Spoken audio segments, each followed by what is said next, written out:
Welcome to my channel. I'm John S. Kumar. Happy Easter. Today I'm going to give Easter message.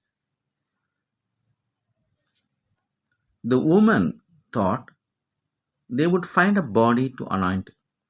Instead, they found an empty tomb. They went to mourn the dead.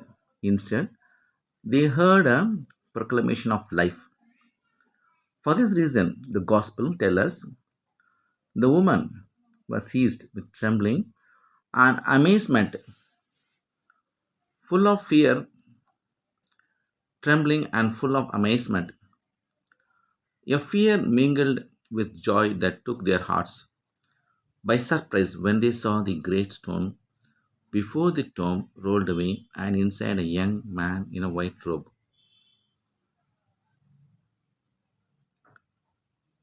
Wonder at hearing the words, "Do not be afraid. You seek Jesus of Nazareth, who was crucified. He has risen." And a message, "He is going ahead of you to Galilee. There you will see him." Maybe to accept this message, the message of Easter, let us go to Galilee, where the risen Lord has gone ahead of us. Yet, what does it mean to go to Galilee? To go to Galilee means first to begin anew. For the disciples, it meant going back to the place where the Lord first sought them out and called them to follow him, the place of their first encounter and the place of their first love. From the moment on, leaving their nets behind, they followed Jesus, listening to his preaching and witnessing the miracles he performed. Yet, though they were always with him, they did not fully understand him. Frequently, they misunderstood his words, and in the face of the cross, they abandoned him and fled. Even so, the risen Lord once more appears as the one who goes ahead of them to Galilee. He precedes them, he stands before them, and constantly calls them to follow him. He says to them, "Let us start over from where we began.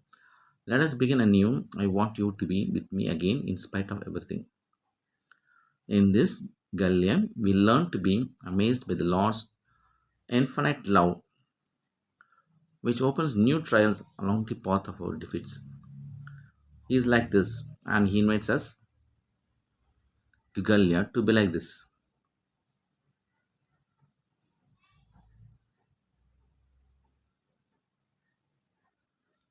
This is the first Easter message that I would offer you. It's always possible to begin anew because there is always a new life that God can awaken in us in spite of all our failures. Even from the rubble of our hearts, each of us knows knows the rubble of his own heart. From the rubble of our hearts, God can create a work of art.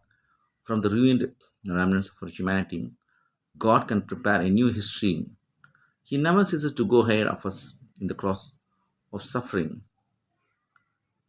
desolation, and death, and in the glory of a life that rises again, a history that changes, a hope that is reborn. In these dark months of the pandemic, let us listen to the risen Lord as He invites us to begin anew and never lose hope.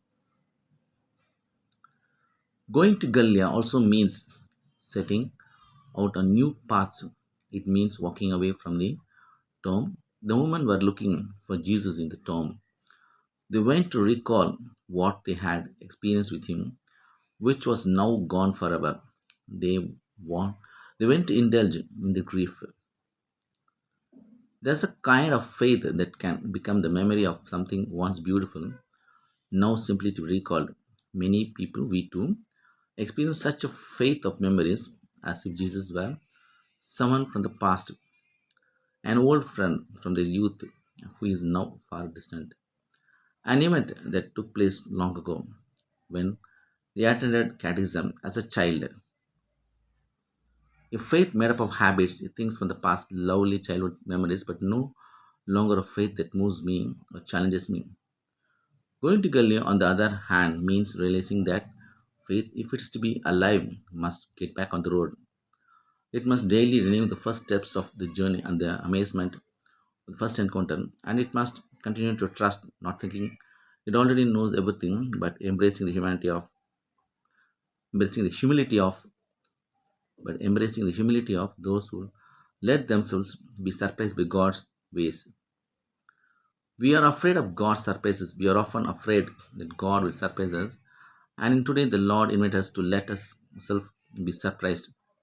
Let us go to Galilee then to discover that God cannot be filled away from filled away among our childhood memories, but is alive and filled with surprises. Risen from the dead, Jesus never ceases to amaze us. Thank you very much. Thanks.